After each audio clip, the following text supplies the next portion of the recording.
5.000 ettari devastati dal maltempo fra il Veneto orientale e l'Alta Padovana. Pioggia, vento e grandine hanno abbattuto vigneti e gravemente danneggiato i raccolti dei campi coltivati a mais, soia e grano per migliaia di ettari. È quanto emerge dal primo drammatico bilancio della Coldiretti sui danni provocati dall'ondata di maltempo che ha colpito duramente la nostra regione. I danni sono ingenti, le prime stime parlano di circa 3-4 milioni di euro e si sommano alle tristi cifre di altri eventi atmosferici che si sono abbattuti recentemente negli stessi territori. Le località sono Giussago, Concordia, Sindacale, in particolar modo anche la zona della bonifica dell'Oncon.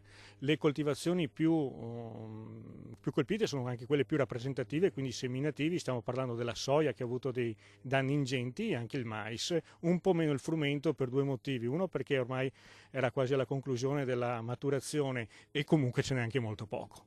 A rendere più pesante la situazione il fatto che non tutti gli agricoltori risultano essere assicurati. Noi abbiamo fatto una campagna informativa come associazione di categoria della Coldiretti tutto questo inverno per dire alla gente che il clima purtroppo è cambiato.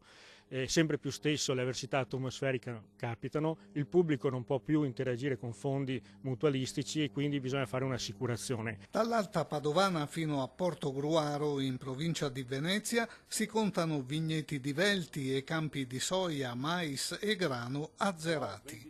E se aggiungiamo le spese che aumentano, i costi dell'esercizio che aumenta e i costi del ricavo che diminuiscono e più ci mettiamo anche questo, l'agricoltura ormai è ridotta in ginocchio. Ai 2.500 ettari di Giussago, Sindacale, Loncon, Concordia e Torre di Mosto, comuni nel veneziano, se ne aggiungono altrettanti nella fascia che va da Trebaseleghe, Loreggia, Piombino Dese, Campo San Piero e Santa Giustina in Colle nel Padovano, dove a farne le spese sono stati i campi coltivati a grano, tra l'altro giunto quasi a maturazione.